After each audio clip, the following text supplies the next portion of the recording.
ನನಗೆ Duniya Vijay sir ಬೇರೆಯವರಲ್ಲ, Appu sir ಬೇರೆಯವ್ರಲ್ಲ, ನನ್ನ ಪಕ್ಕ ಇಲ್ಲಿಟ್ಟಿರೋ ಸುದೀಪ್ ಅನ್ನೋನು ಬೇರೆಯವರಲ್ಲ. ಓಕೆ, ನಾನೊಬ್ಬ ಕನ್ನಡದ ಸುದೀಪ್ ಅನ್ನೋನು ಅಭಿಮಾನಿಯಾಗಿ ಮಾತಾಡ್ತೀನಿ. ನಾನು ಪ್ರತಿಯೊಂದು ಕನ್ನಡ ಫಿಲಮಿಗೆ ಬರ್ತೀನಿ.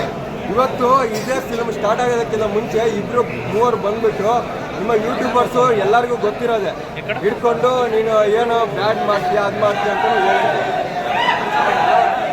ಹೇಳ್ತಾರೆ. ಸತ್ಯ ಏನು ಇಲ್ಲಿ ವಿಡಿಯೋ ಮಾಡಿದ್ದ ಇಲ್ಲ, ಹೇಳ್ತಾರೆ ಸತ್ಯ. ಫಿಲಮ್ ಬಗ್ಗೆ ನಾನು ಕೆಟ್ಟದಾಗಿ ಮಾತಾಡ್ತಾ ಇಲ್ಲ. ಅದು ಅಕ್ಕಪಕ್ಕ ಇರೋರು ಏನಿದ್ದಾರೆ ಅವ್ರಿಗೆ ಗೊತ್ತಿದ್ರೆ ಸಾಕು ಅಂತ ಹೇಳ್ತೀನಿ.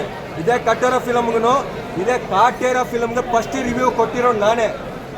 150 lakh ಫಸ್ಟ್ ರಿವ್ಯೂವಲ್ಲಿ ನಾನೇ ಕೊಟ್ಟಿರೋನು. ಅವರು ಅಕ್ಕಪಕ್ಕದವ್ರು ಬೇಡ, ನಿಮ್ಮ ಯೂಟ್ಯೂಬರ್ ಬೇಡ ಹೇಳ್ತಾರೆ ಗೊತ್ತಿಲ್ಲ. ಫಿಲಮ್ ಬಗ್ಗೆ ಕೆಟ್ಟದಾಗಿ ನಾನು ಹೇಳಲ್ಲ. ಅದು ಅಚ್ಚ ಕನ್ನಡದ ಫಿಲ್ಮು. ಕನ್ನಡ ಫಿಲ್ಮ್ ಕೆಟ್ಟದಾಗೆಲ್ಲ ನಾನು ಹೇಳಲ್ಲ, ಆಯಿತಾ. ಕನ್ನಡದ ಫಿಲ್ಮ್ ಯಾವತ್ತಿದ್ರು ಇವತ್ತು ಯಾವುದೋ ಮಲಯಾಳ ಫಿಲ್ಮ್ ಹಿಟ್ಟಾಗುತ್ತೆ, ತಮಿಳ್ ಫಿಲ್ಮ್ ಹಿಟ್ಟಾಯಿತು ಅಂದಾಗ ನಮ್ಗೆ ಉರಿಯುತ್ತೆ. ಯಾಕೆ ನಮ್ಮ ಕನ್ನಡದವ್ರು ಯಾಕೆ ದುಡ್ಡು ಹಾಕಿಲ್ವಾ, ಯಾಕೆ ಸ್ಕ್ರೀನ್ ಪ್ಲೇ ಚೆನ್ನಾಗಿಲ್ವಾ, ಯಾವುದೋ ಇದು ಚೆನ್ನಾಗಿಲ್ವಾ ಅಂತ ಅನ್ಕೋತೀವಿ. ಅಂಥ ಒಂದು ವ್ಯಕ್ತಿಗಳು ನಾವು. ಪ್ರತಿಯೊಂದು ಕನ್ನಡಕ್ಕೆ ಸಪೋರ್ಟ್ ಮಾಡೋರು. ಈಗ ಫಸ್ಟ್ ಹಾಫ್ ಮುಗಿದ ತಕ್ಷಣ ನಾನು ಇವಾಗಲೂ ಹೇಳ್ತೀನಿ, ಕನ್ನಡ ಫಿಲಮ್ ಬಗ್ಗೆ, ಅವರ ಸ್ಕ್ರೀನ್ ಪ್ಲೇ ಬಗ್ಗೆ ದೂಸರ ಮಾತೇ ಇಲ್ಲ, ತುಂಬ ಚೆನ್ನಾಗೈತೆ. ಆದರೆ ಅಕ್ಕಪಕ್ಕದವರು ಆ ಫಿಲ್ಮಲ್ಲಿ ಇದ್ದೇ ಥರ ರಿಯಲ್ ಲೈಫಲ್ಲಿ ಏನೋ ನಡ್ಕೊಂಡ್ರೆ, ಕಟ್ಟಡದಲ್ಲಿ ಇದ್ದಂಗೆ ಏನೇನೋ ಮಾಡಿದ್ರು, ರಿಯಲ್ ಲೈಫಲ್ಲಿ ಏನಾಯಿತು ಅಂದ್ಕೊಂಡ್ರೆ ಇವ್ರಿಗೂ ಅದೇ ಆಗುತ್ತೆ. ಇಷ್ಟೇ ನಾನು ಹೇಳಬಲ್ಲೆ. ಫಿಲಮ್ ಬಗ್ಗೆ ಏನಂತ ಕೇಳಿದರೆ ತುಂಬ ಚೆನ್ನಾಗಿದೆ. ಸ್ಕ್ರೀನ್ ಬಗ್ಗೆ ಹೇಳ್ಬೇಕಂದ್ರೆ ಸ್ಕ್ರೀನ್ ಪ್ಲೇ ತುಂಬ, ಅವರೊಬ್ಬ ಆ್ಯಕ್ಟ್ರು ಡೈರೆಕ್ಷನ್ ಆಗಿ ತುಂಬ ಚೆನ್ನಾಗಿ ಮಾಡೋರೆ. ಆದರೆ ರಿಯಲ್ ಲೈಫಲ್ಲಿ ಹಂಗೆ ನಡೆಯೋಕ್ಕಾಗಲ್ಲ.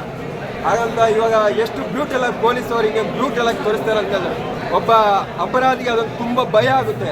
ಇನ್ನೊಂದು ಕೈ ಮಾಡಲೇಬೇಡ ಅನ್ನೋದು ಅವ್ನಿಗೆ ಫಿಲಮ್ ನೋಡ್ಬಿಟ್ಟು ಅವ್ನು ತಿಳ್ಕೋಬೇಕು. ಅದು ಅದ್ರಲ್ಲಿ ತೋರಿಸವ್ರೆ, ಇಲ್ಲ ಅಂತ ಹೇಳಲ್ಲ.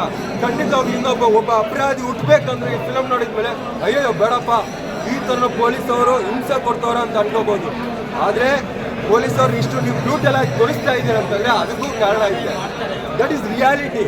ಓಕೆ, ನಾನು ಫಿಲಮ್ ಬಗ್ಗೆ ಕೆಟ್ಟದಕ್ಕೆ ಯಾವ ಮಾತನ್ನು ಮಾತಾಡಲ್ಲ. SS TV ಸಿನಿಮಾ ಜಗತ್ತಿನ ಕ್ಷಣ ಕ್ಷಣದ ಸುದ್ದಿಯೊಂದಿಗೆ.